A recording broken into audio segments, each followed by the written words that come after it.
Guys, hello and welcome to Skycurser Daily number 76. We are picking up where we have left off over the last couple days. Of course, I have not been able to stream over the last couple days. Thanks for your patience on that. It's been a busy last couple days for me as me and my wife just had another baby. So we are very happy for that. And that has taken obviously a lot of my time and will continue to. But I will continue to try to stream as I am able, of course, and that is number 2 for us. So yeah, our hands are full. But so where did we leave off? We left off. I've been doing some work off stream and have gotten level 1, the operator menu, and attract mode to a really good spot. And I thought I would show attract mode to you as I coded that up and have now tested it both on Windows and on Linux. Of course, our final build is going to be on Linux, so I have to do testing back and forth between Windows and Linux. So we're getting close to handing our game off to a specifically someone who has agreed to help us test and market this video game in an actual arcade. So we are to the point now where it's time to deliver, and we of course only have level 1 done. We also have level 2 in the works, and I'll be working on some of that as time goes by here, probably later today. First though, I'd like to show you track mode and how that works and where that's at exactly. So let's hop over to the video game. Let's pull it up here. Hey Chris, what's up, man?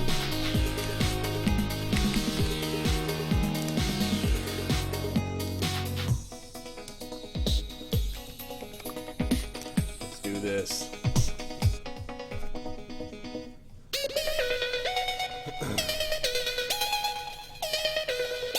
So, if you recall, I was working on re-scripting attract mode and had that to a really good spot actually last time I was streaming. But we ran into an issue on Linux that was unforeseen. We are building this so that it can work on Ubuntu Linux 14.04.2, I believe is the current version that GameMaker supports. I think it's called like long-time support or lifetime support, LTS. So GameMaker has agreed to support any game developers who are trying to export to Ubuntu with this version. So we've built the game in this version, and when we exported and hit play, we had some issues with the key press event. Specifically, it's a way to simulate a key press in GameMaker and a simulated key release event. Now we were using that to control attract mode, and basically it was working in Windows, but Linux wasn't picking it up. So instead of trying to figure out exactly how I could get it to work in Linux with a simulated key press, we did a lot of testing on it, by the way. We tried to do a lot of different things, but what we found was we could kind of mimic a key press and control everything from there. So let's just hit play on this.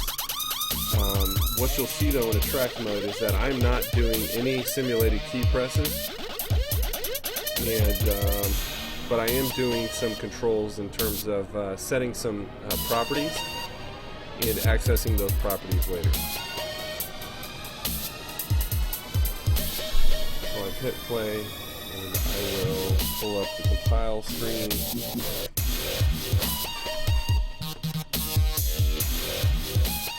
And while this is loading, I'm going to go ahead and pull up Trello, depending on how much longer this takes.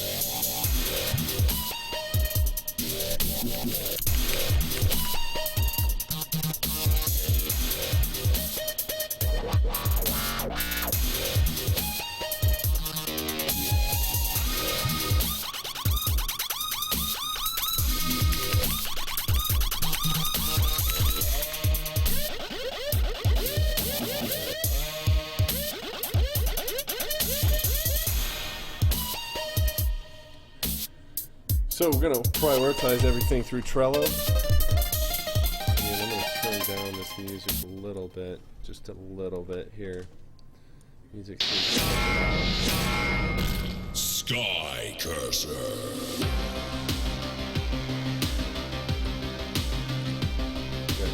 Mission so here's attract mode. Freeway Frenzy. I'm not pushing any buttons at all. And all of a sudden, Skycurser picks up and begins getting control. And we have attract mode picking anywhere between 1 and 6 lives randomly. And between level 1 and 2. Mission 1. Death randomly. Dogs. Go. And you'll notice, Skycurser flying around the screen, up, down, shooting, using different weapons. In a minute, you'll see Skycurser go forward and backwards. You saw that in level 2 for sure.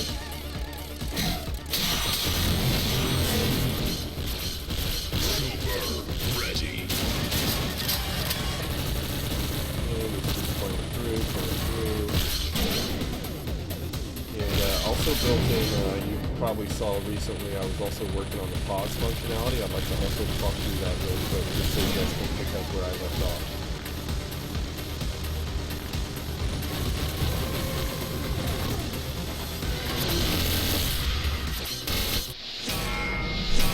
Okay, so that's it on attract mode. That's basically how it works. Let's look at the script that actually does the keystrokes. So I've got this script here that is attract mode helper, and if attract mode is turned on, I create a data structure map, and then I also have these variables that I'm setting here. And based on the variables that I set, I write to an INI file. And then I loop through anything that was pressed on the current time through and on the current frame, basically. And then I record that inside of the INI file. And then I basically write it as a real or a string, depending on what it is that I'm trying to write. And basically, for the most part, I'm trying to write a 1 or a 0. I'm determining if I've pressed a key or released a key on record of my events, and then I write those to an INI file. Now, what I write, the exact values that I write are, if you're familiar with INI write real, let's just look that up real quick so we can talk about exactly what it is that comes, that the arguments are. You have section, key, and value. So section is a section within the INI file. So my cursor is pointing to a section, and then you have a key, which is denoted by basically a string on the left, and a value noted by either a real or a string on the right. Real, of course, being some sort of number that you're going to basically write with. So, and string is basically the exact same, except the other value is a string. Okay. So I'm writing the exact millisecond, or I say millisecond, it's not actually milliseconds. This is actually the frame within the current second, and I just count straight up. So time in steps is equal to my room stepper, which basically goes from 0 through infinity, depending on how long you're in a room. And that way I have a particular frame that a particular set of events should be executed on. Then I have a key, which is determined by exactly what value I'm trying to set here. So these are my keys right here. So up, down, left, right, Vulcan, shotgun, katana. And then I have a value, which is either 1 or 0. 1 would mean that I just pressed the key, 0 would mean that I just released the key. If no value exists on a particular frame inside the INI file, that means no actions should occur. So that means I should neither try to simulate a key press or simulate a key release. So if there is a value, depending on if it's 1 or 0, will determine whether or not I try to simulate a key press or a key release. So then in attract mode reader, when the game goes to attract mode, see GameMaker's ghosting on me, so give me a second here. When the game goes to attract mode, I then open up on every step, unfortunately, but it actually runs fairly smoothly. On every single step, or every single frame, GameMaker opens up the INI file, and you'll see that right here. I've got this file name. I do an INI open, and then I look to see if the current step or frame of the room exists as a section inside the INI file. If it does exist as a section, then I try to look up every single value, and if I find the value, so I set defaults here. I try to find and see if the value exists anywhere, and if the value does not exist, I set it to -1. Otherwise, I know it's going to be either 1 or 0. On the if, it's 1. On the else, it's 0. And so in that way, I say up is pressed as true, up is pressed as false, and in this way, I know exactly whether or not up or down has been pressed, or left or right, or the Vulcan cannon or shotgun or katana. And I also make sure that Skycurser exists, and I also do some things to determine if I'm pressing like up and left at the same time, down and left, down and right, up and right at the same time. And then I also do some things to determine if I'm pressing any one of the weapons. So if they are pressed, then I set a property on Object Skycurser, which is where I have my controls at. And then inside of Object Skycurser, I'll show you the last piece here. In the step event of Object Skycurser, where I'm also checking to see if I've pressed certain controls. So let me give you an example here. Let's go to a simple example like this one. And let's use direction 180, which would be pressing left on the joystick, right? Here I'm checking to see if we are pressing key left, which is a global variable for me, and I'm doing a keyboard check on it, and to make sure the keys are not disabled. Or I'm looking for this value that has been set, up pressed, down pressed, left pressed, right pressed, and I'll show you that those values are set in the create event by default. And I gotta find them because I just added them, and this is a huge create event. Here they are. Up, down, left, right, Vulcan, shotgun, katana, right? And then Vulcan fire, shotgun fire, katana fire. And then at the very end, I believe, I'm looking for it. Yeah, no, I am leaving them alone. So based on the fact that I'm checking every single frame, I know whether or not to set these flags on or off. If the flag is on, it will simulate the key press. If the flag is off, it will simulate the key release. So that's pretty much it. That's how I ended up having to do the simulated key press and release on Linux. That was a pretty crazy workaround, but I'm glad I was able to think of one. Otherwise, we might have been stuck on that, or had to come up with some other crazy workaround. Now, the other thing that I was working on was the pause event, and I was working on that, and right before my last stream, and I had to continue working through it as I've been off stream the last couple of days, and finally found a solution on it, and I'll walk through that solution real quick.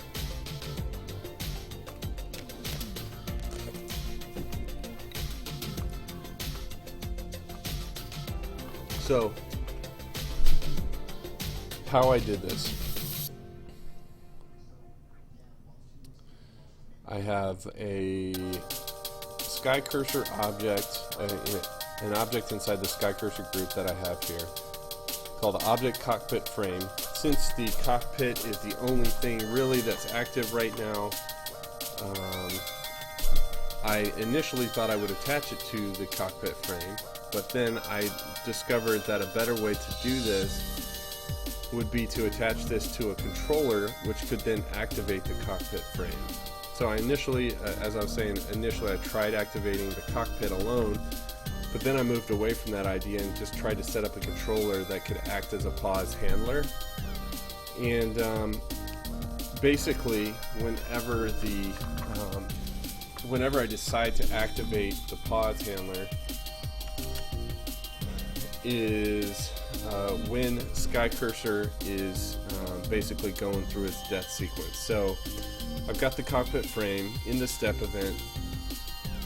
I have this piece right here. Let me see.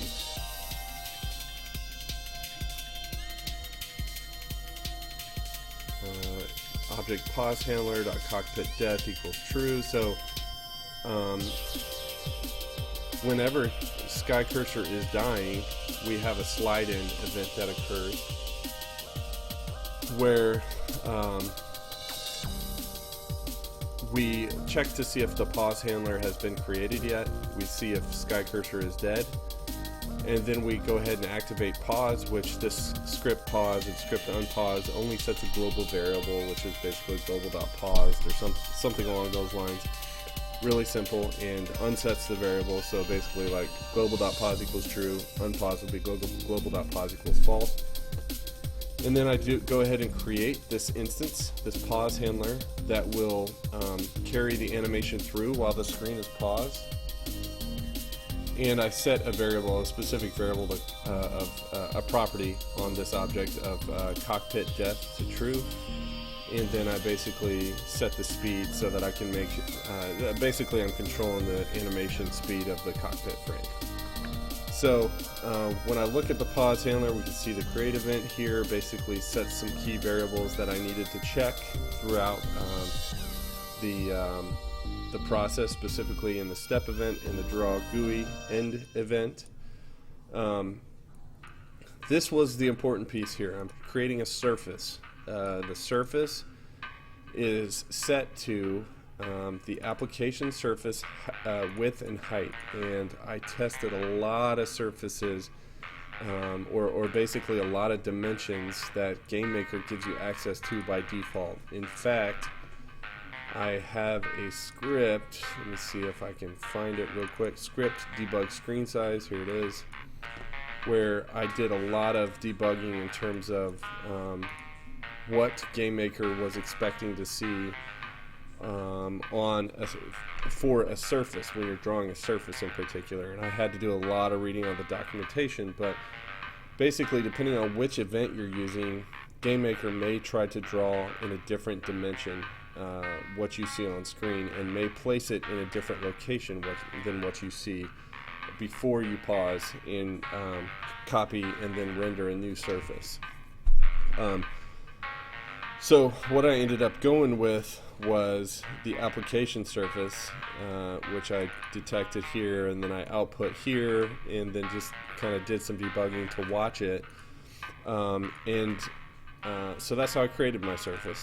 In my step event, let's look at that real quick. I basically determine if I have correctly copied the surface yet, and if I have deactivated objects yet.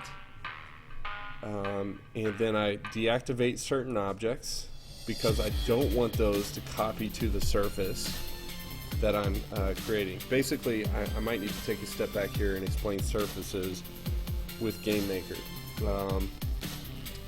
GameMaker has a concept of surfaces, and what you see drawn to the screen, generally speaking, there are some exceptions, but generally speaking, if you're just drawing items to the screen, either through the draw event on a particular object, or letting GameMaker draw your object on screen if you're not using the draw event for an object, that will be drawn to the application surface. So the application surface is just like any other surface that you can create. But what it is doing is compiling all of the objects that are in play, that are activated right now on screen at the same time, and basically snapshotting them, flashing them to the screen.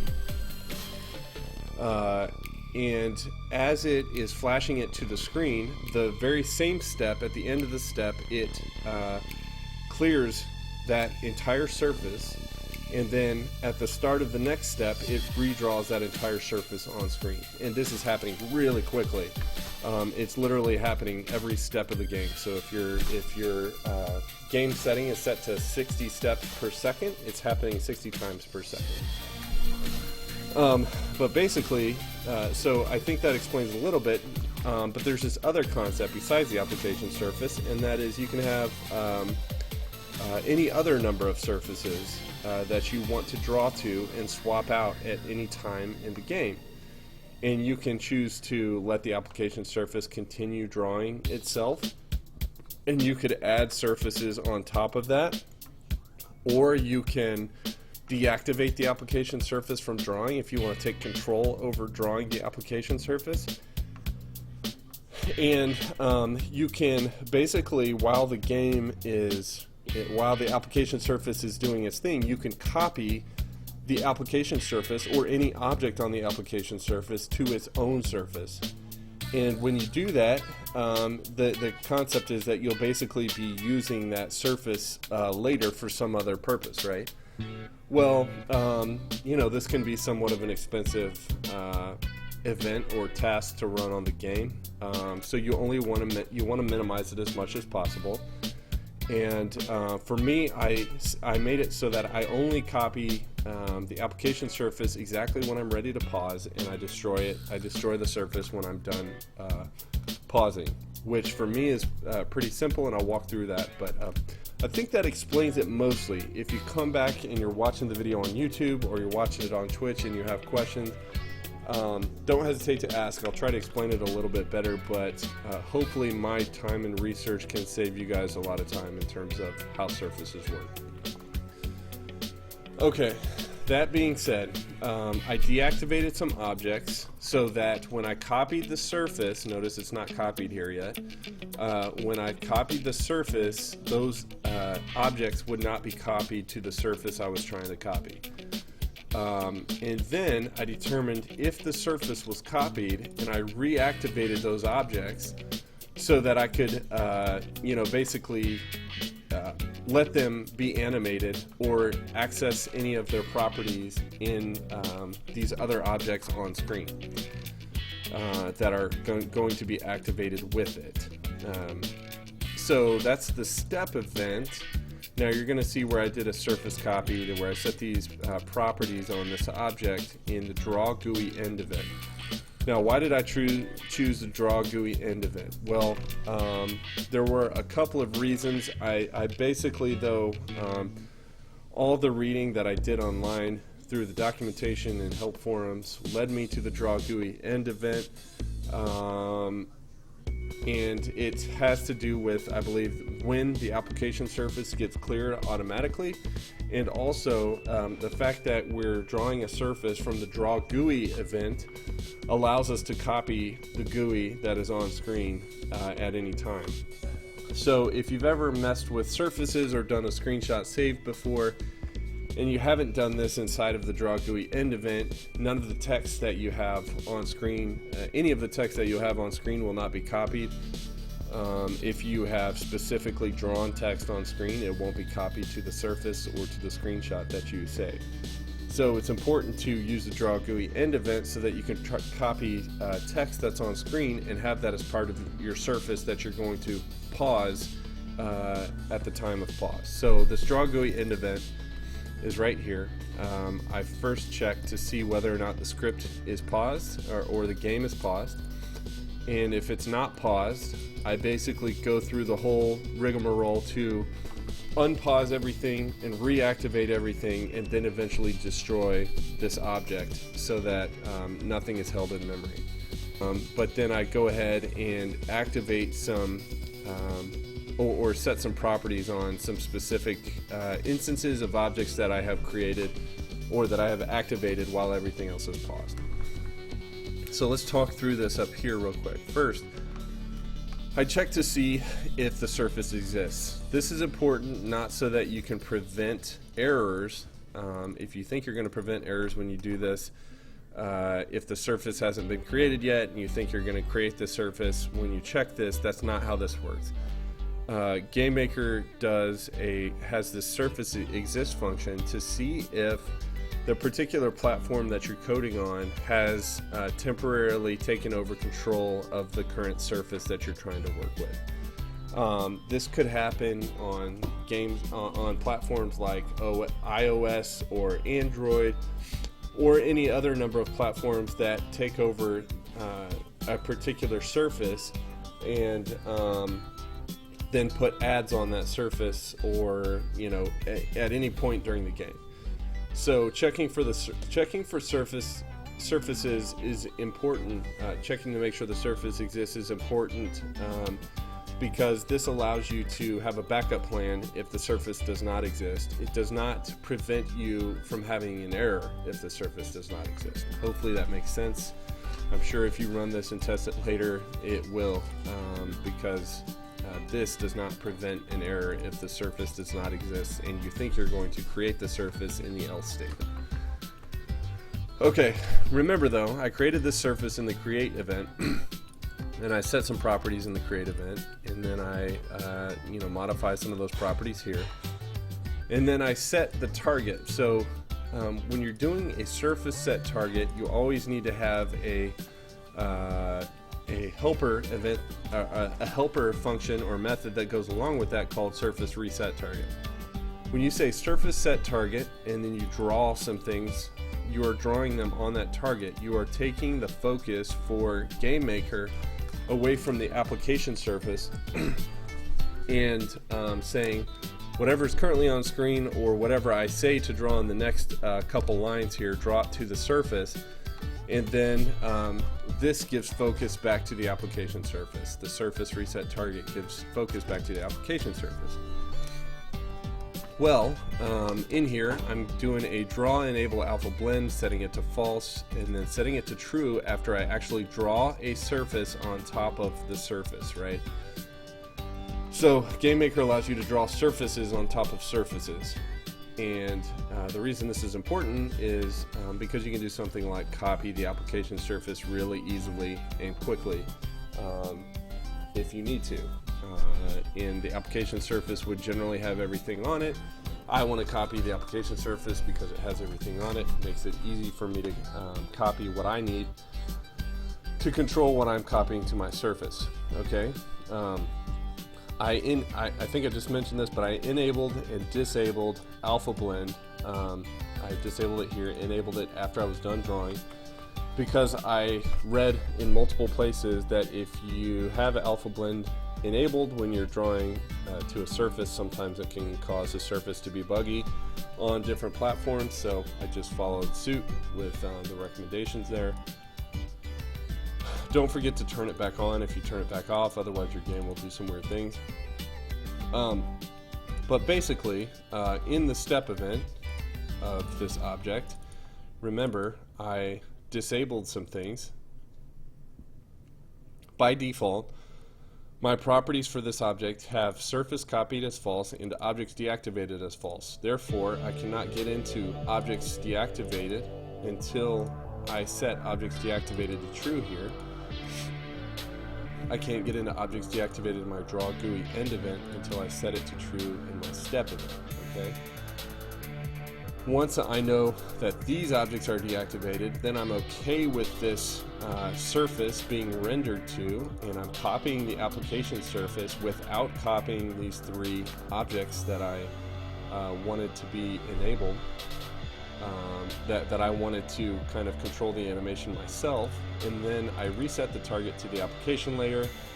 After all these things are set, the next thing that I do is I see that the surface is copied here. Resurface has been set to false by default.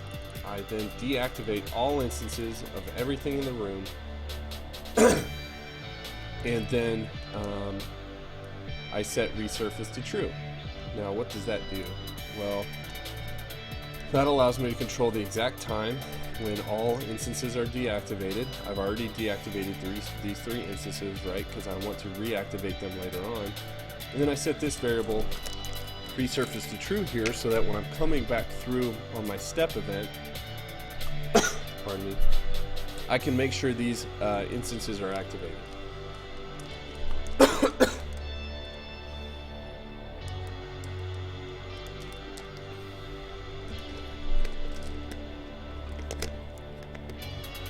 Now, what I've noticed is that running instance activate object multiple times does not affect the instance. Again, it does not affect it to be reactivated for some reason, or for you or your game to have more instances activated of this object. So it's safe to run this again. If I was doing a really sane check, I would have one more variable in here. That would get changed and would only run this once, one time through. But just so it's noted, it's okay to run activate objects multiple times on a particular object. Once I have resurface set to true, I'm in this block, and I'm now drawing to the application surface. Surface set target, application surface. This is the default. Remember that everything is drawn to. But what am I drawing to at this time? I'm drawing the surface that I've created in my create event and that I'm drawing to here in the draw GUI end event. I'm drawing that surface to the application surface, which will be void of these in terms of paused like everything else, and will then allow, as this is running, this will run multiple times until cockpit death is set to true. Now, cockpit death eventually gets set to true, which means eventually everything is set to be destroyed. Cockpit death is set to true in a different, I think I showed that initially. In Skycurser, I then check to see if pause handler exists, and then if it does exist and I know the cockpit death sequence is over, then I write cockpit death to true, which basically breaks everything out of this block. Notice I'm checking to make sure the game is paused, and it looks like I actually set the game to unpause. I just run script unpause. Let's see if we can find that real quick, just so that can be clear for everyone.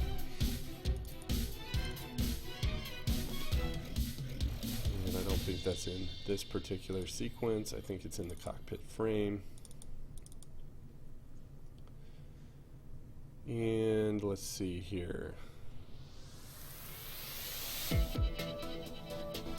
There's pause and there's unpause. So I do unpause particularly when the frame flies out. When the cockpit frame flies out, it's all the way off screen. X is greater than 0, minus 59, and we're basically flying out.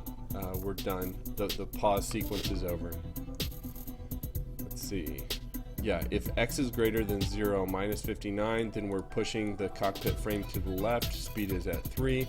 Once we get past X minus 59, X being set to 0 minus 59, then we we change the speed to 0. We then say if the script is paused, go ahead and unpause. That then allows everything else to run, which is here. We're now in this block and no longer this block up here. We check and make sure the surface exists and that the surface hasn't been reset. We then set the surface reset to true, so this makes sure 100% that it only runs once. And then we set the target. We clear the target. The target is the surf that I created, the surface that I created. Clear it out, draw a clear alpha, reset the target, free the surface from memory, and then if alpha blend was disabled for any reason, we enable it, and then set cockpit death to false. We change some properties on the objects that we needed so that these objects know they are no longer paused, and then at the very end of this block we go ahead and destroy self.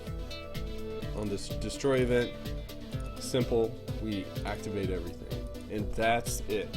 And that seems like a lot of work, I know, just to get this to work, but it causes allows for that really cool animation effect to occur whenever Skycurser dies, and I'll demonstrate that one more time so we can see that.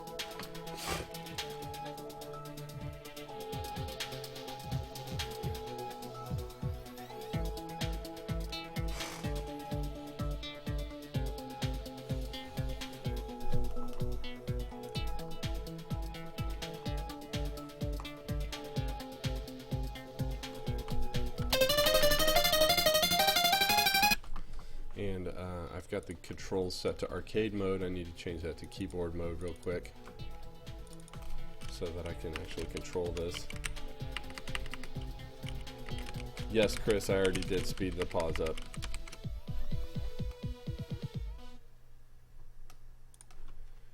Yeah, pause is twice as fast.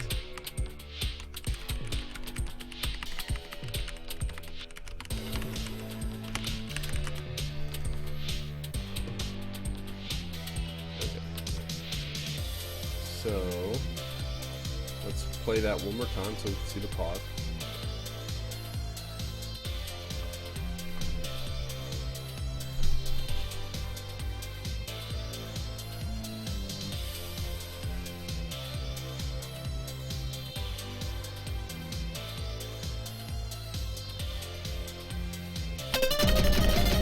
Mission 1. Death at dawn. Okay, here we go. Go! Pause, blow up, unpause.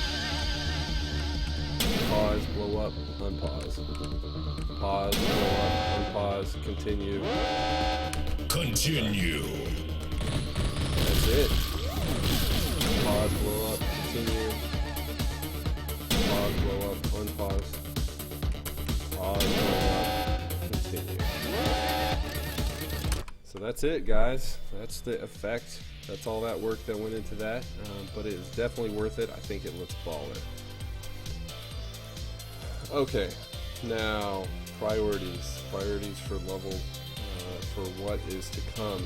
Let's look through what we have and see what we've got done. We've got attract mode sound on or off. Attract mode is done. I think there might be one issue on the operator screen that I noticed the other day, and so I think I need to write that as a bug. This I'm going to go ahead and archive, and let's call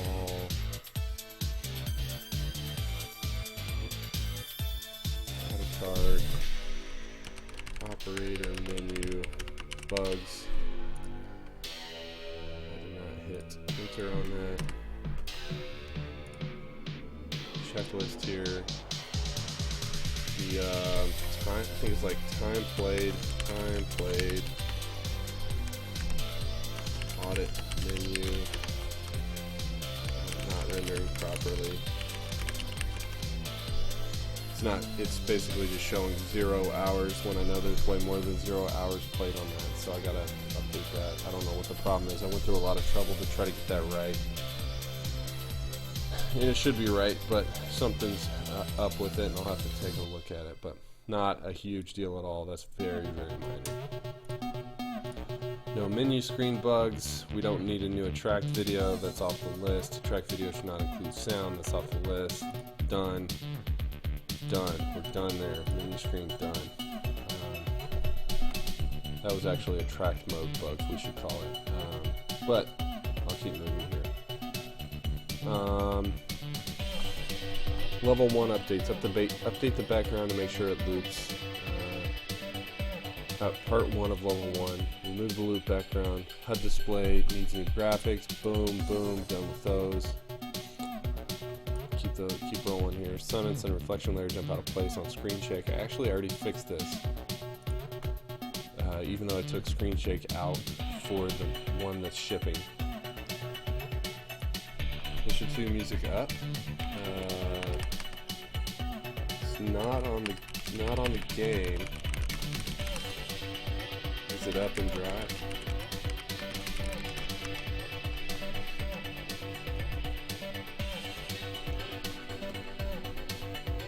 Necrostar chunks. If Katana connects with Necrostar before hotspot, Okay.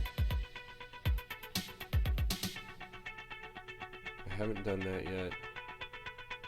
I think I have done this. I'm confident I have. Good.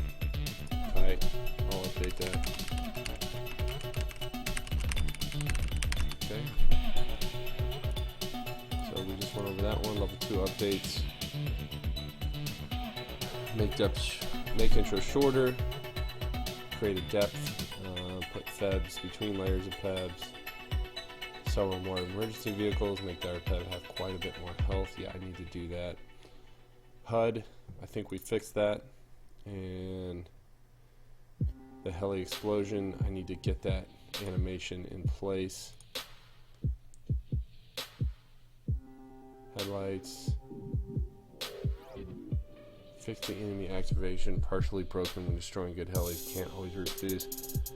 Heli wolf bobs up and down when following Skycurser when on the same plane. Okay, those are minor.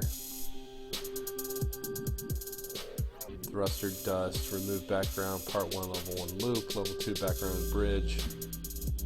Background dock. Scripting. Pebs on level 1 needs spaced out. That's minor. Level 1 updates and bugs. Super bug when Skycurser dies. Meters fail. I think that's negligible and gone actually because I've put a lot of time into that. I might not have shown you guys the updates I made to the super meters. I'll show you that while we're in game here in just a moment. And let's put an update to level 2, add an item, level 2 sound, / music.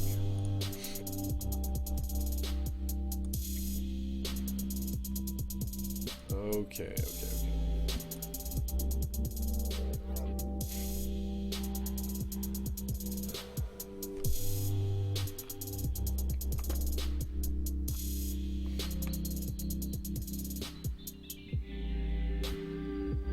Alright, so let's go get the sound from Drive. I'm gonna go get that real quick.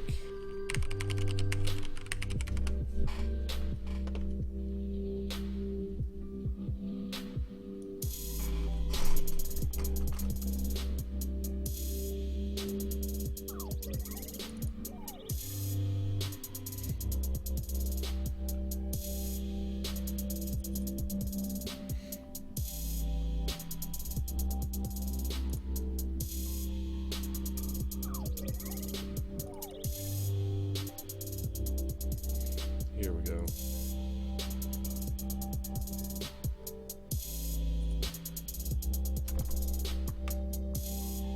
Tightness.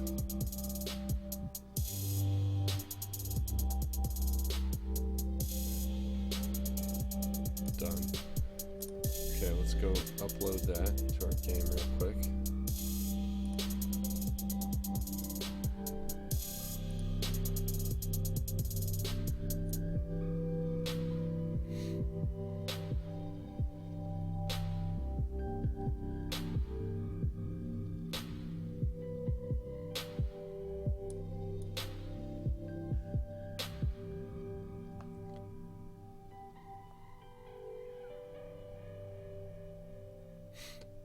And as you can see, I need to do some updates to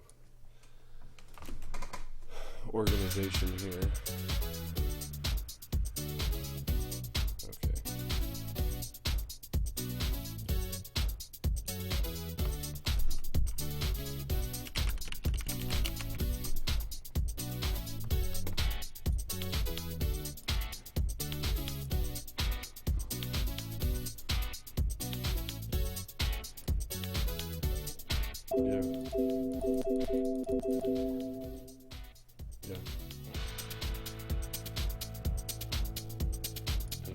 Yeah, I will. Game Maker's ghosting a window on me at the moment. I'm trying to find it.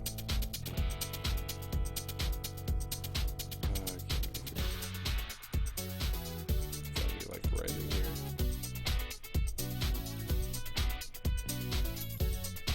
There it is. Okay. Oh, Game Maker. Here we go. Mission 2. Freeway Frenzy. Definitely not it. Try again. I think. Oh. Casting that window on me again.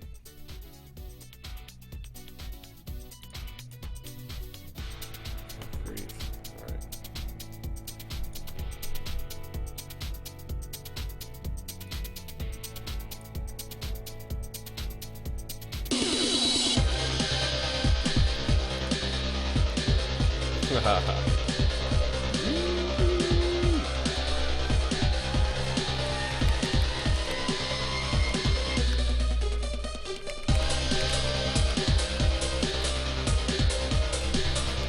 gonna let it play through this for a minute. This is the first time I've heard it.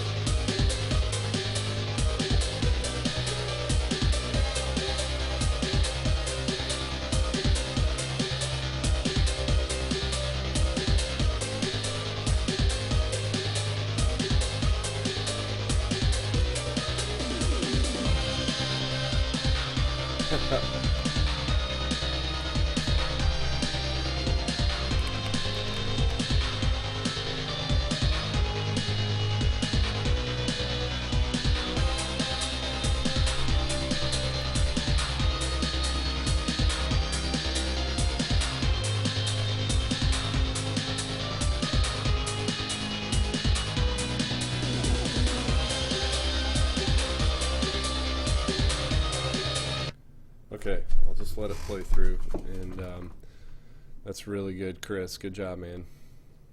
Let's go update that so that our game now plays the correct sound for that level.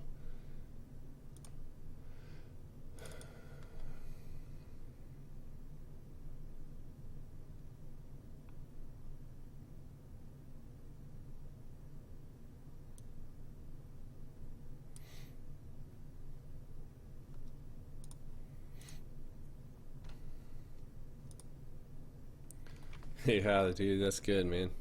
That's tight. Perfect.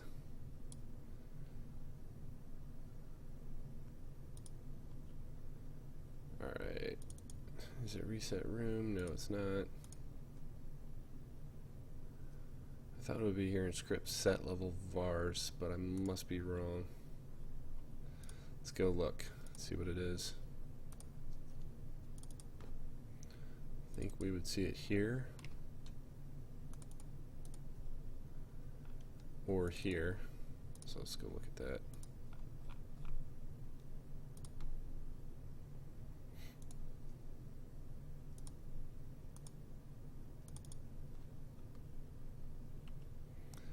There's the set level vars. There's the room.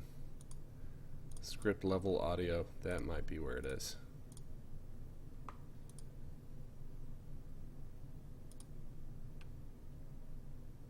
I guess that'd be under room. There it is.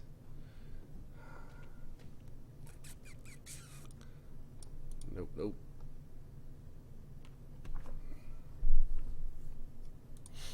Okay, that's fine. The only other place it could really be is here, which must mean I'm missing it somewhere.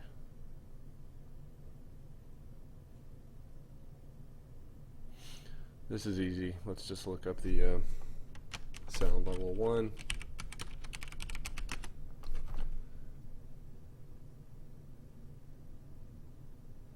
Ooh, it's in the step event of the bass controller script. Probably wouldn't have looked there first. Sup, encrypted cow.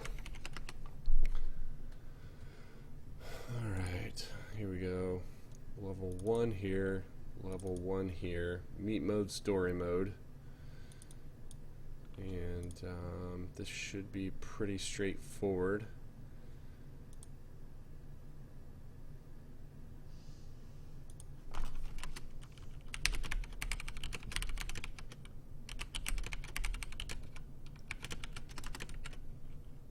Is equal to room level 1, else if room, let's do a switch on this. This will be a little bit easier.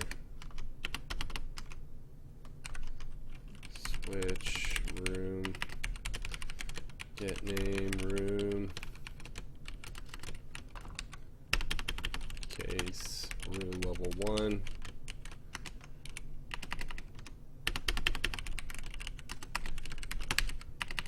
Room level 2. Break.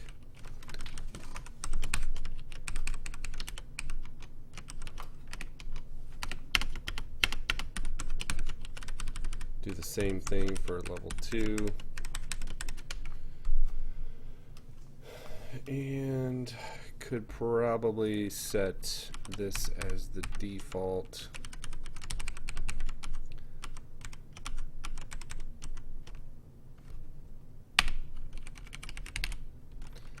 And also just put case room level 1 above it.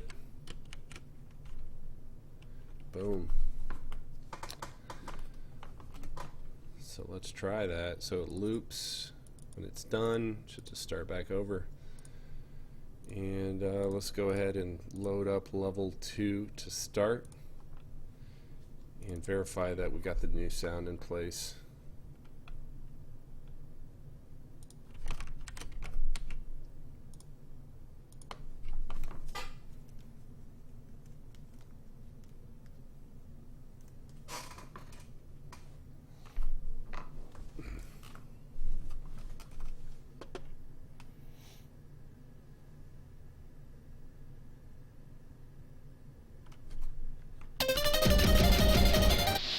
Mission 2. I got a bug. Freeway Frenzy.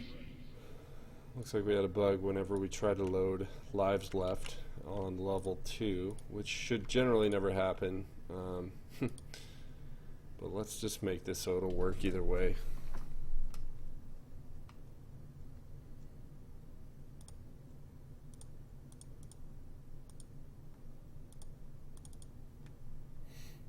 Yeah, I ran into this the other day. I kind of hate that I have to set this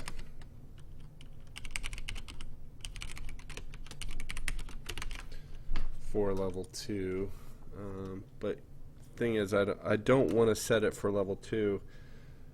I want it to be continued over from level 1. But I have to set it if I'm just testing level 2 at the very beginning.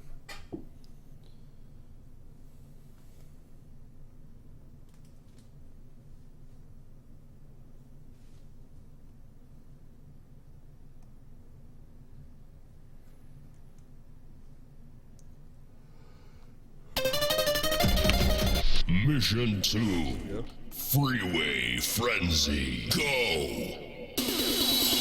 Oh yeah. That just makes this level feels good.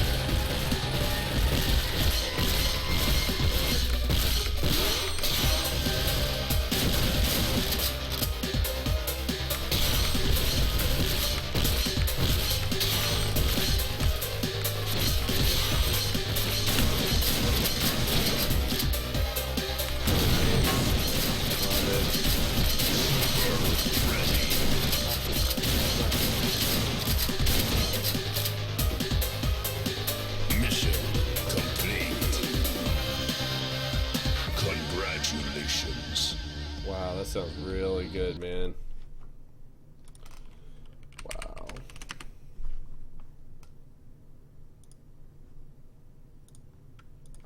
Sick.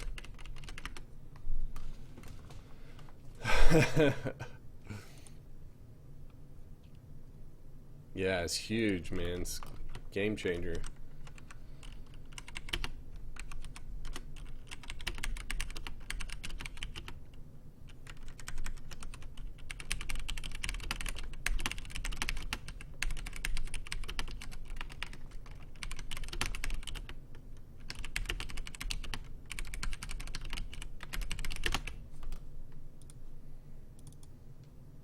Cool.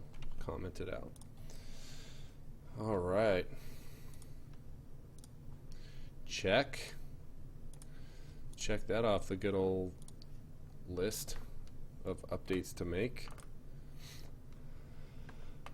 All right, Chris, while you're still here, man, let me make sure the heli explosion is up, because every time I go to look for it, it's not there.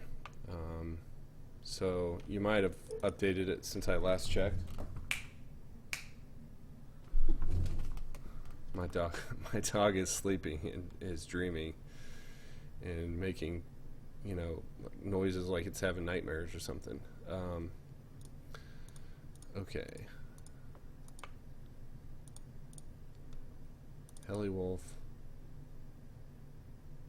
Damage Shelly. Here it is. Boom. Tight. That's new. Okay, cool.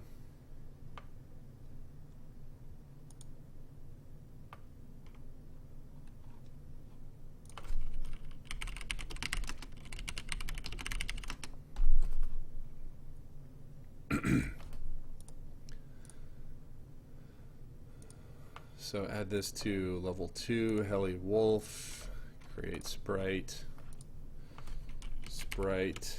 Heli Wolf, damaged, load sprite, Game Maker, here we go.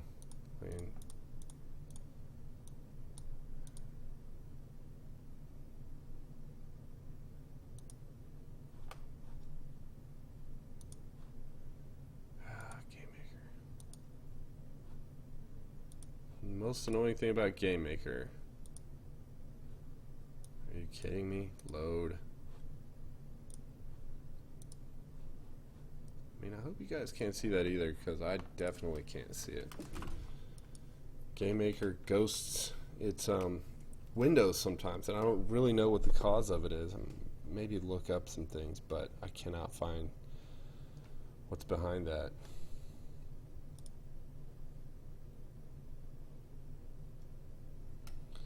Downloads, downloads.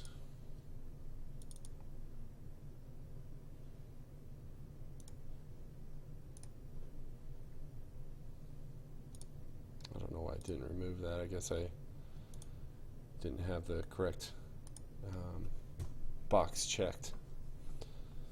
So there's only one frame on that. That's good. That's easy. I'm going to swap out the sprite index whenever it starts to go down. So I'm going to go look at that object, the enemy. I'm under controllers. I need to be under enemies. Level 2, Heli Wolf. Okay.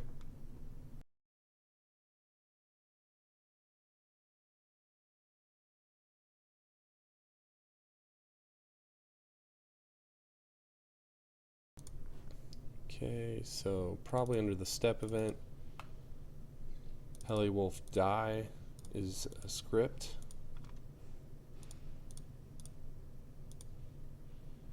Enemies, level 2, Heli Wolf die. If I'm going to set a property here.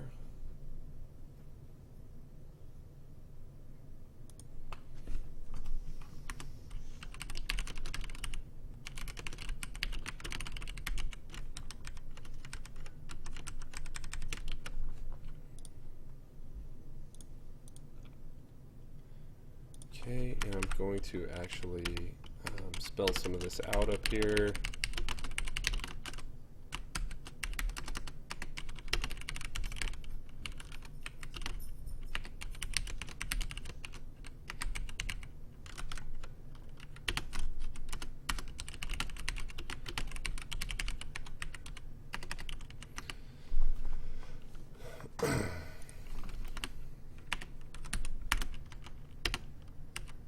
If arg0 dot this guy is false, then set him to true and make the sprite index equals the sprite Heli Wolf. What did I call it?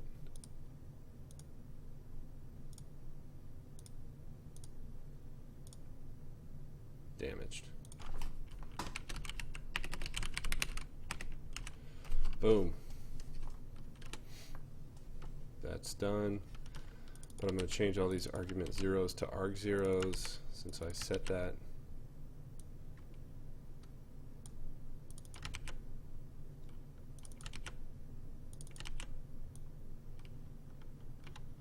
Arg 0.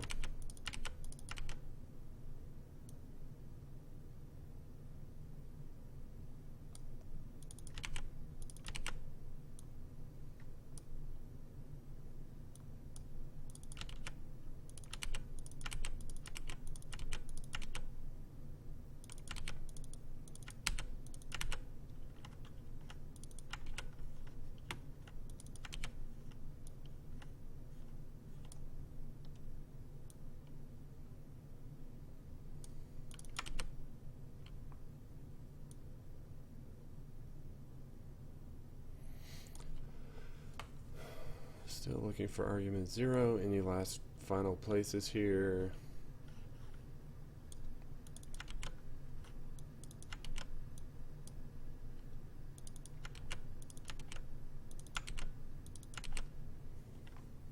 Cool. I think that's it, guys.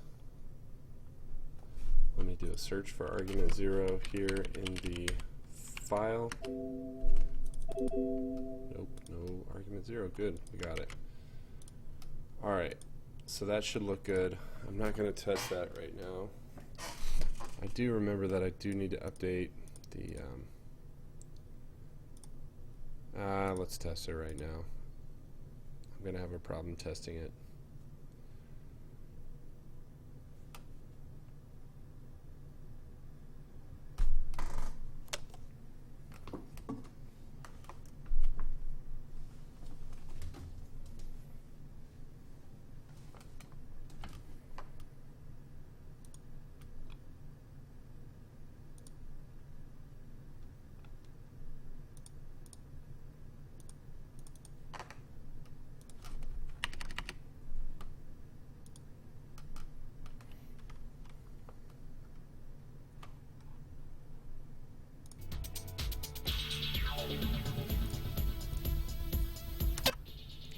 Okay guys, first off, before I test that, I gotta get something done, and I have to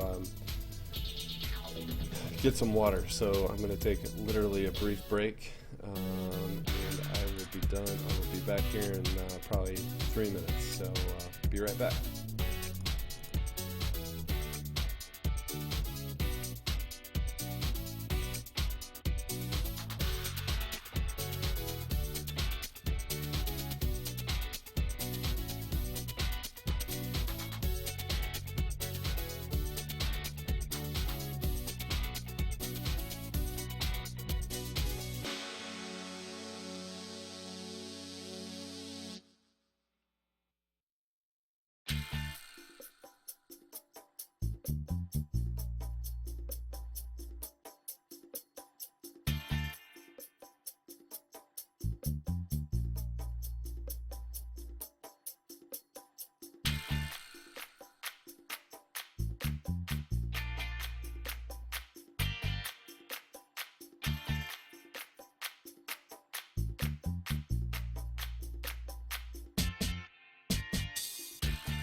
Okay, cool. A little longer than I anticipated, but I'm back.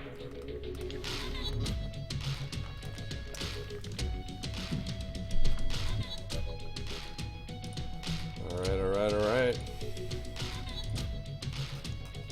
Let's go test this bad boy. Basically, the specific thing we're testing, as a reminder, is the Heli Wolf damaged sprite whenever it's falling out of the sky.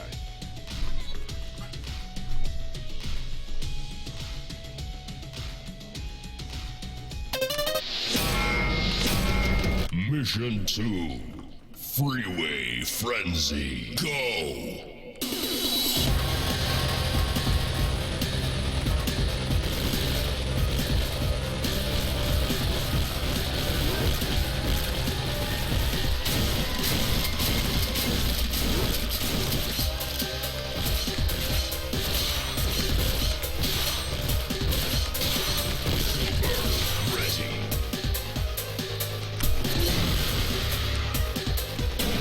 Haha.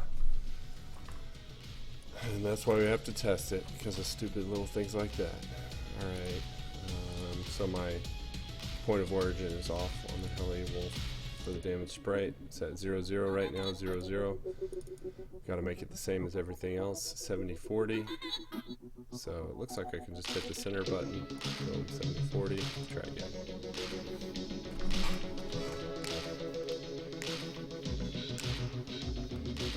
So I didn't talk much through the supers, but you'll notice I changed out the super graphics down below, or the below the HUD. There's now a super meter display, and as you use each weapon after it gets like 25 kills will hit its max, and when all 3 of them are at their max, you can use the Griffin special.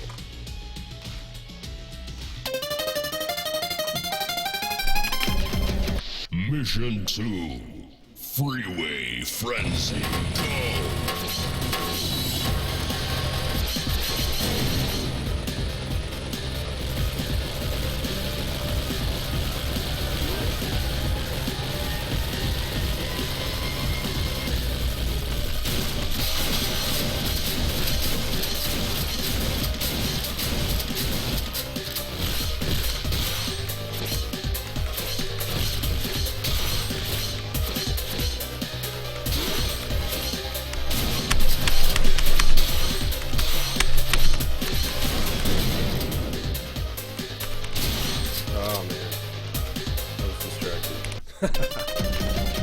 Mission 2. Let's try again. Freeway Frenzy. Go!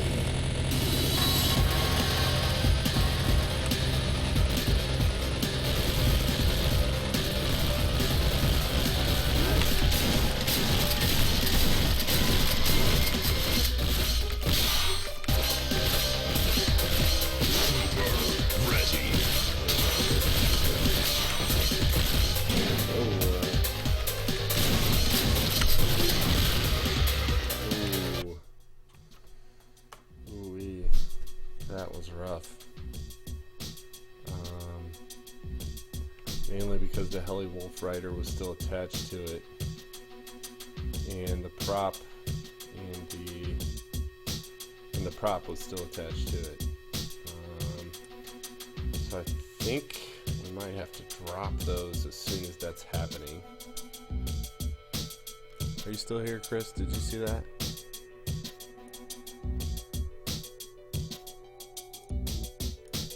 That just will not look right if we leave it like that.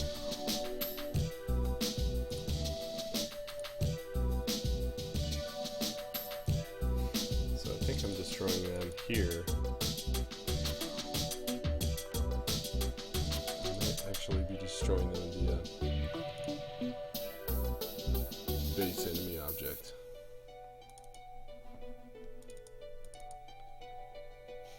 No, I'm not. Okay.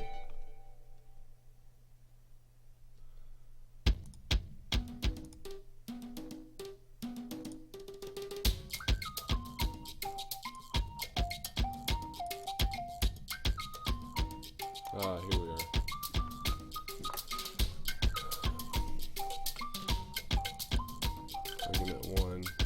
array of items that are attached to destroy on death.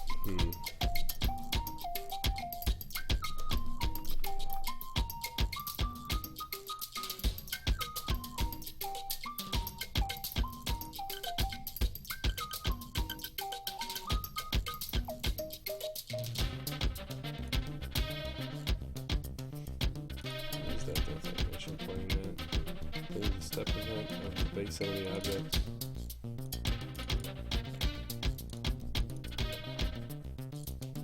Step. Okay.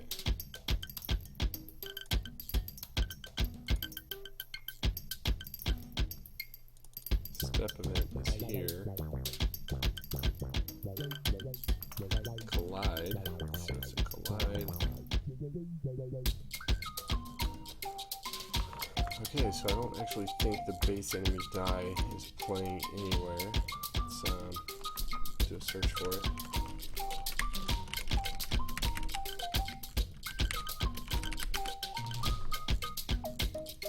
Ah, it's in here. So that's happening right there. Let's see what else in here.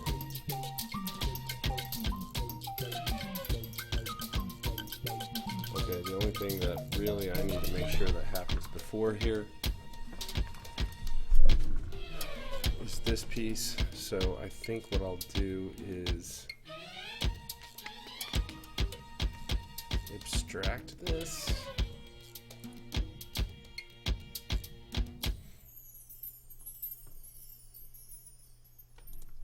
I mean, literally everything's going to be the exact same, minus the instance destroy self.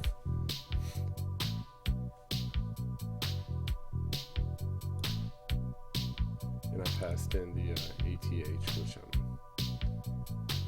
don't remember what ATH stands for, but I know it's basically the data structure that I attached all objects to.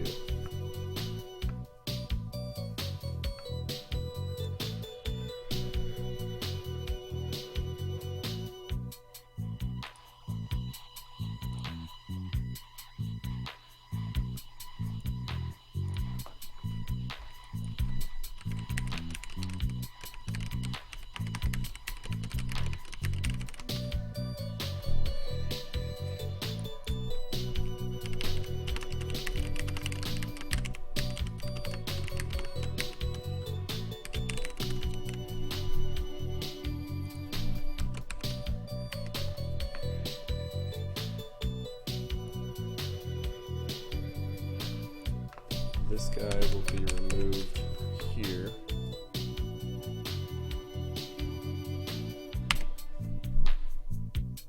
And we'll just call this guy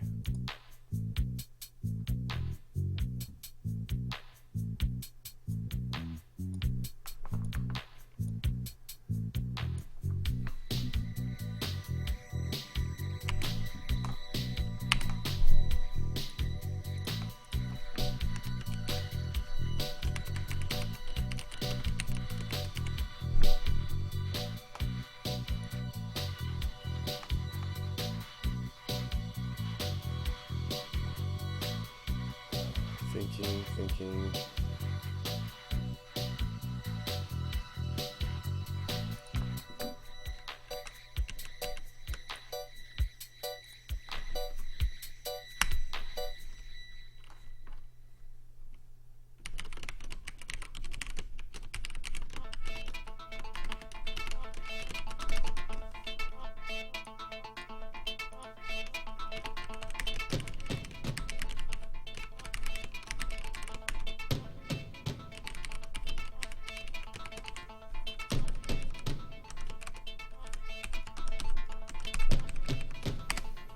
Cool. So just pass it on to the next script, which is basically the same thing, and we're only destroying the parts there. So that means here I can do something like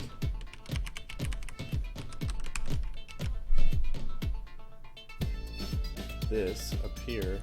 At the same time I'm changing out the sprite index. I remove the attached objects, and then right here I just don't pass in the data structure that is the helper, the attached helper.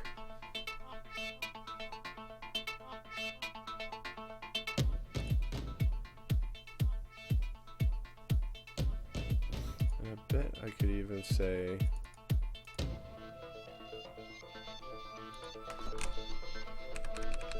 make sure I don't have any errors here ever if I accidentally try to activate this later on and it doesn't exist.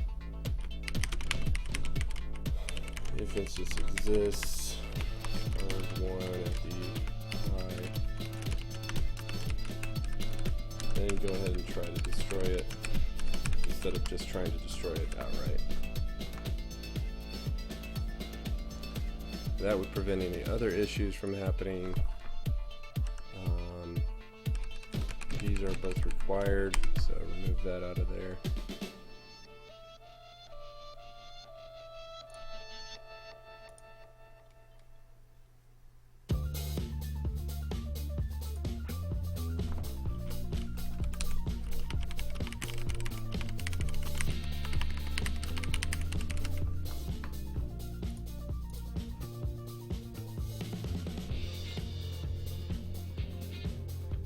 Let's prove that this works. Play.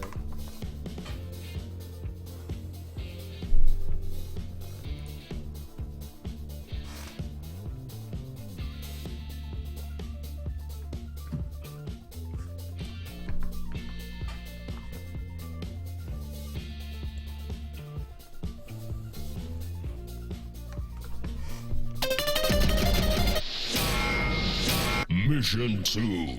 Freeway Frenzy, go! Oh man, that's really good.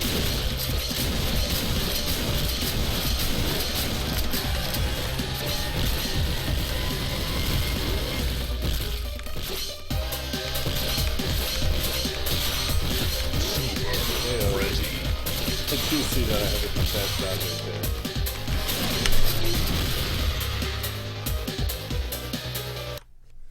Okay, that did not destroy the objects like I expected it to right then and there.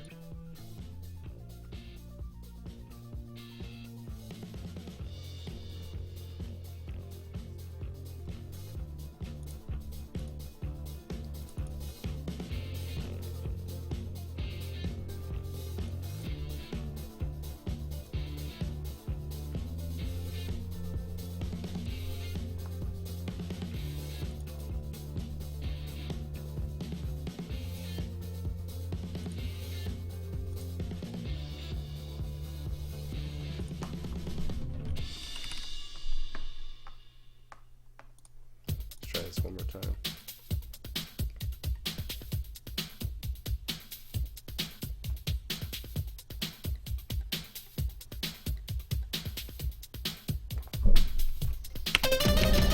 Mission 2. Freeway Frenzy, go! Same bug.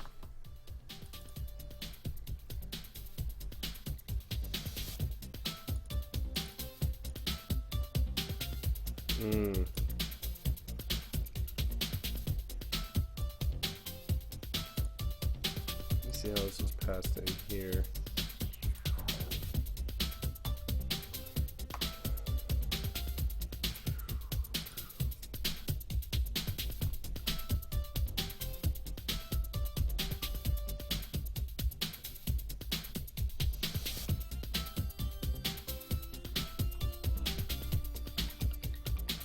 Yeah, because I'm trying to do this and it doesn't even exist here, at least. Search for it.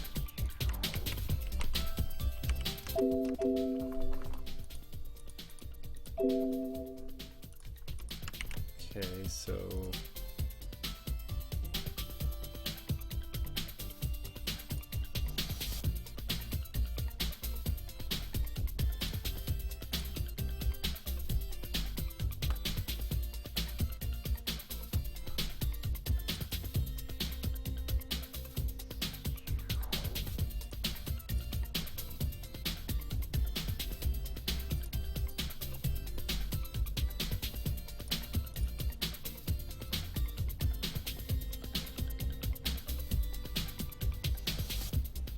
.ath. So I gotta say arg0.ath when I'm passing it.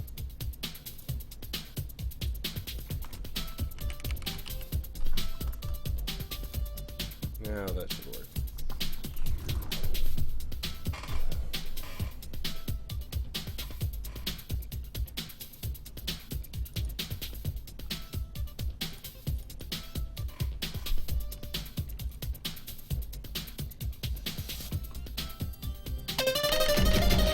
Mission 2, Freeway Frenzy, go! I'm missing something.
Hey.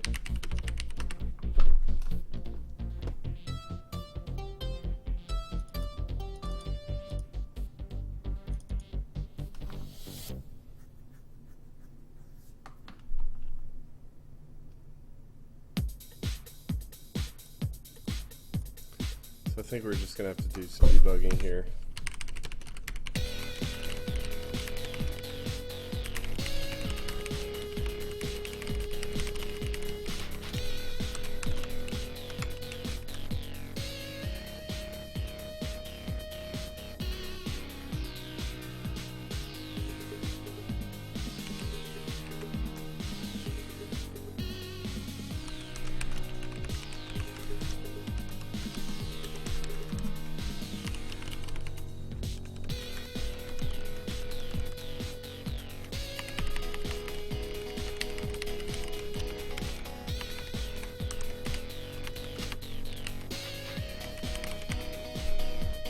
Hype.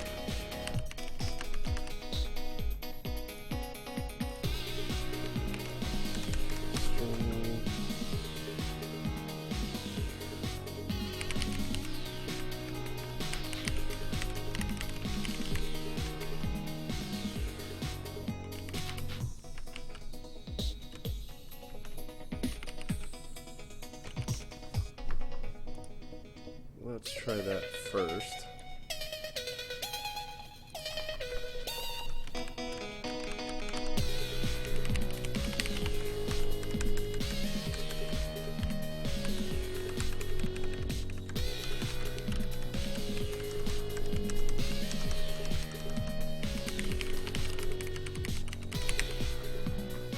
Play.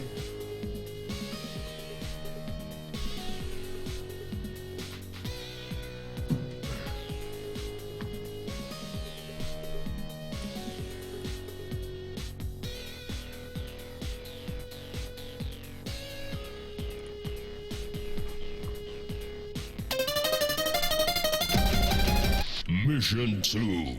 Freeway Frenzy. Go!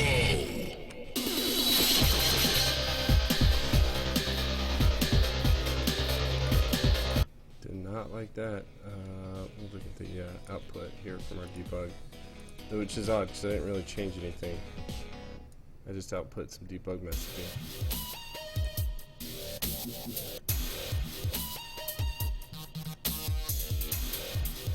Mainly had a problem with the die helper in line 4. Couldn't find the heli, which is odd.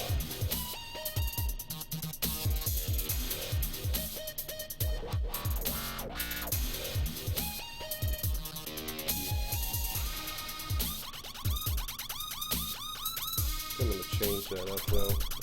Instead of passing in the ID, which I didn't really know why I was doing this in the first place, I'm going to pass in the argument, which is the heli wolf.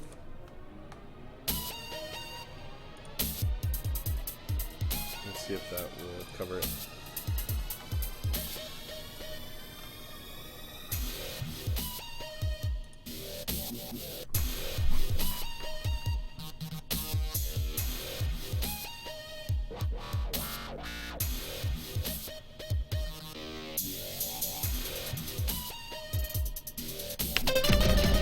Mission 2.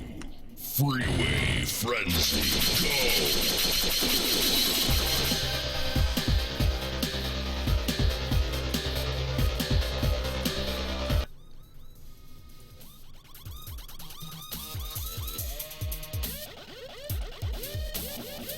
The other thing I'll do here is say .optic index.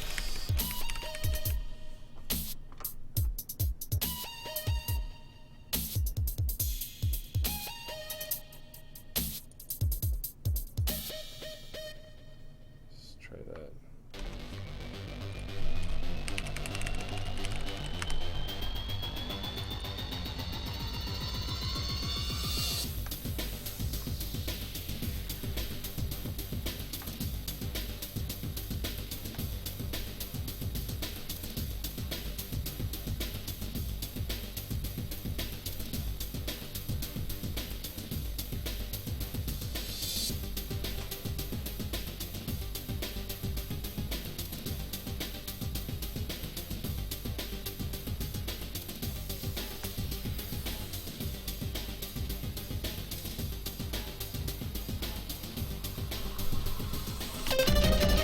Mission 2. Freeway Frenzy. Go! So odd that it's breaking down right here.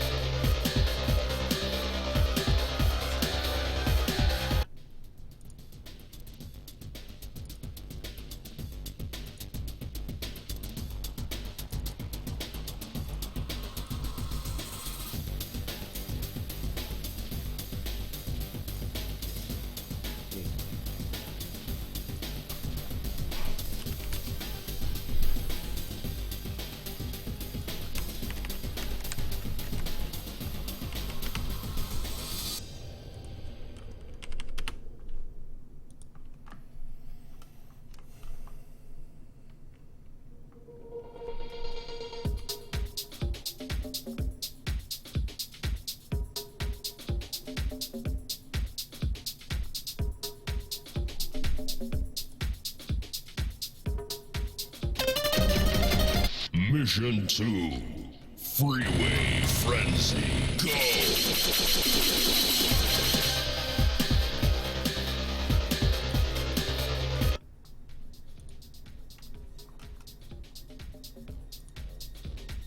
I know what my issue is.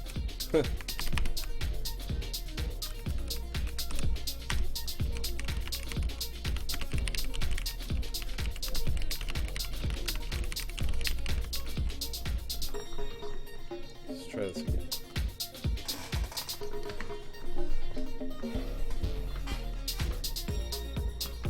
I think that should fix my prop issue too.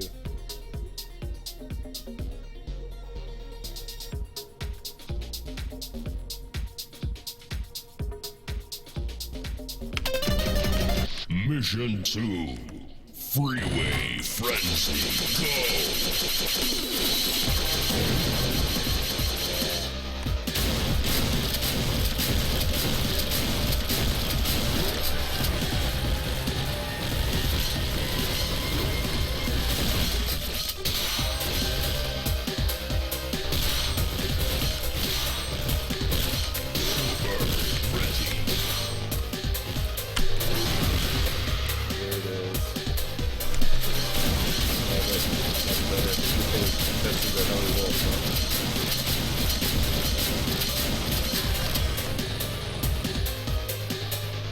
Mission complete.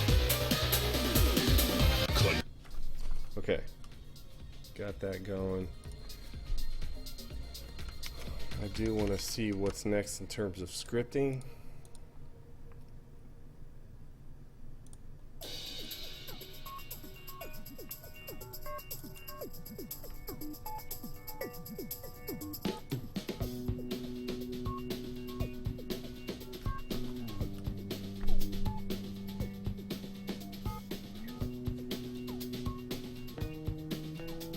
Ambulance riders appear in the inbound lane with a 2-second pause between them. First rider is in section 5A, section is in 5B. Traveling across the screen at close to the same rate as the carriers from mission 1. Riders should have half health as carrier riders from mission 1. Okay, got it. 5 or so shots from the Vulcan. Riders should have Riders fire volleys of 3 projectiles with very short pauses between each, maybe half a second. Projectile volleys as follows: 1 projectile straight up 90 degrees, 1 shot at angled at 45, and shooting from right to left, and 1 shot straight ahead down the road, shooting from right to left. Each volley of 3 shots should have 2-second pauses between them. Shoot, shoot, shoot, 3-second pause, shoot, shoot, shoot, 3-second pause, etc. Got it.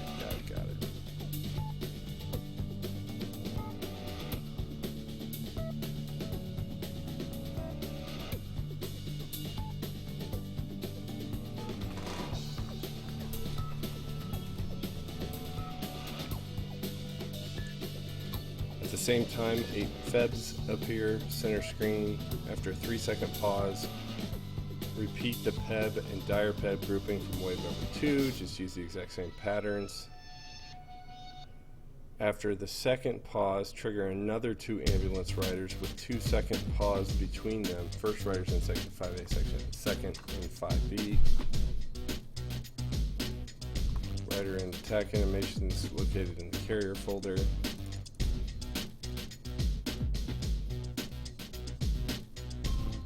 Ooh, that's tight.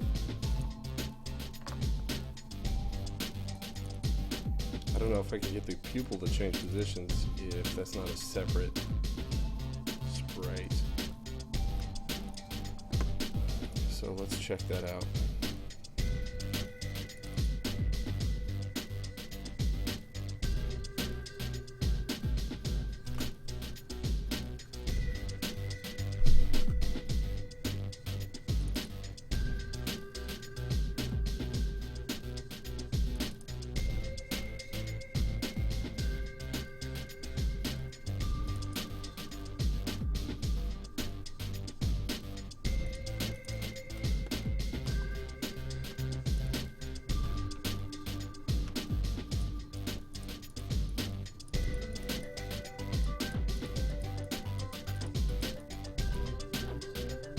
That's it.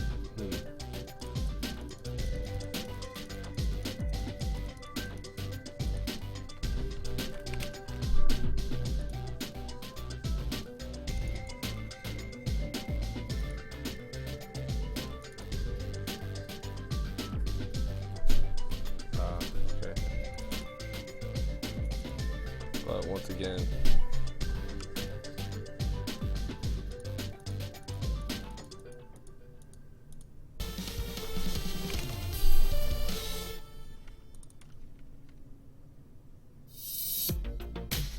oh, I see.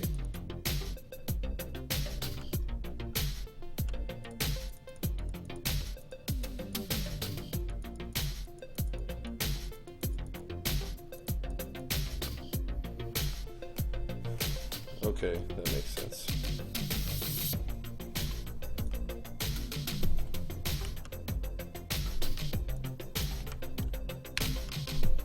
Cool. Grab this guy. Okay, I might already have the other items. Check.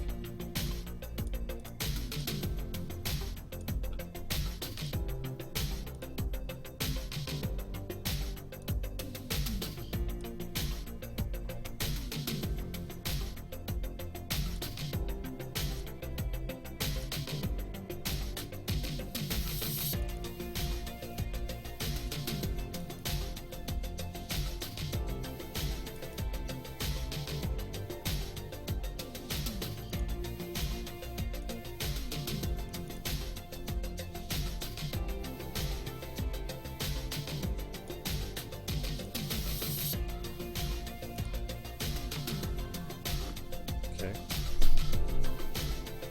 Let me remove these debug messages.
Okay, now I gotta go pull in the projectile.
Come on, Game Maker. So annoying.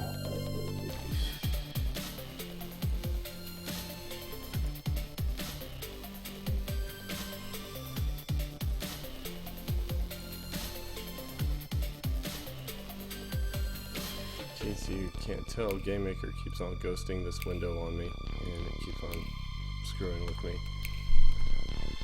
Okay, finally got it, but accidentally closed my scripting in the process. Very annoying.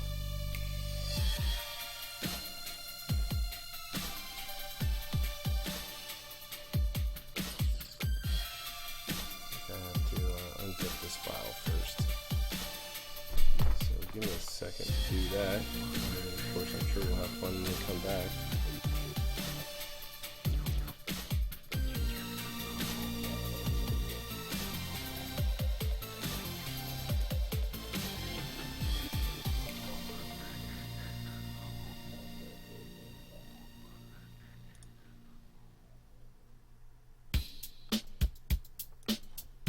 Okay, let's try again. And gone. Try again. Gone. Any day now, Game Maker.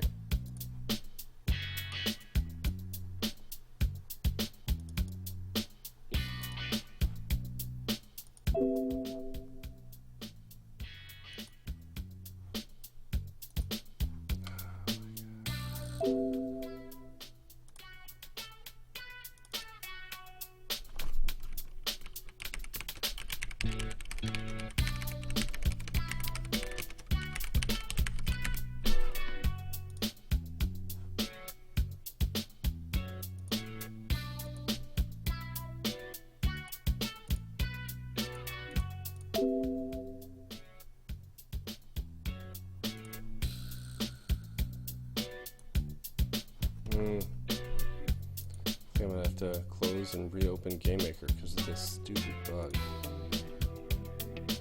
Alright, let's just do it. Every once in a while, Game Maker will just ghost windows on you, and there's not a lot you can do about it except keep just trying to open them and close them. And sometimes they go to a position on screen you don't know really where it is until you just mouse over and see your cursor change. But it blocks your access to all other objects and sprites or anything you're trying to interact with in Game Maker. I think it's mainly when you allow the windows to be detached from the center of the screen. It's a preference you can change in Game Maker. Alright, let's try to reopen that again and find that eyeball projectile.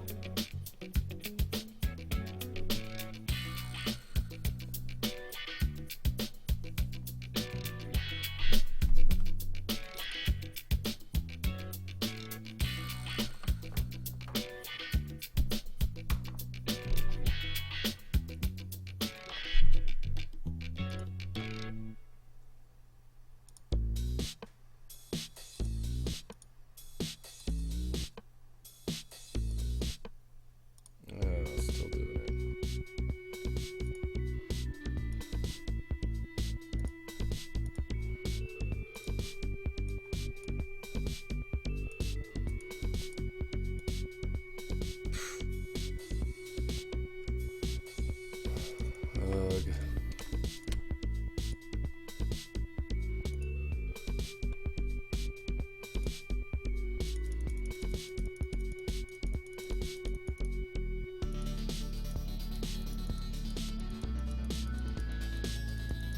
Man, I must not have gotten all the images because I thought for sure it went 360 on that, so I'm gonna go back and look at that.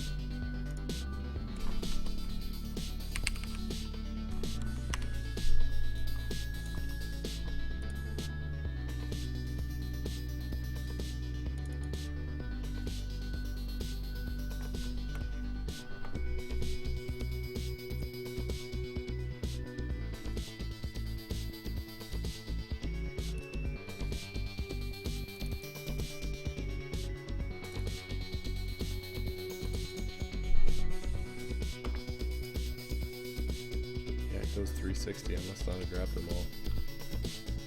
I don't know why.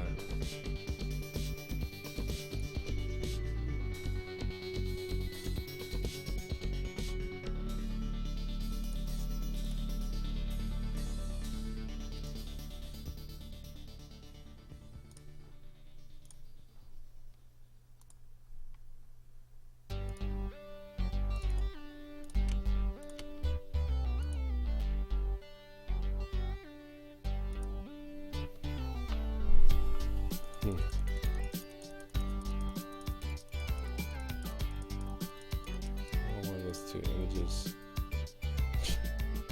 those three images basically got swapped in the download. Come on, Google. It's a bit annoying. Let's see if I can edit this. Can't really change order, it looks like.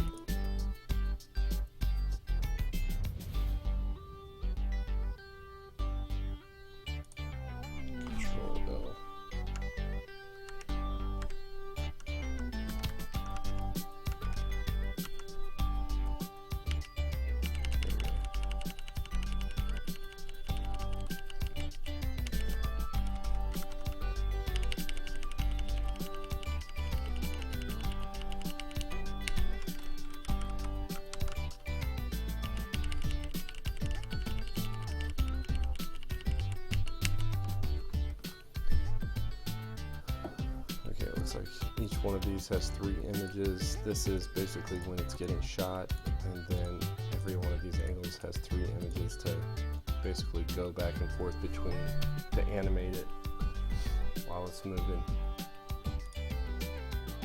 So leave that alone for now. Modify changes to precise.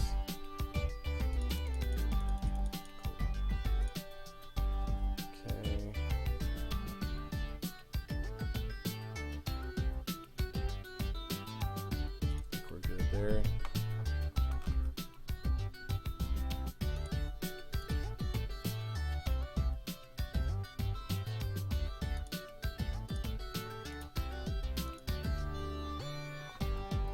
I think all the other sprites I have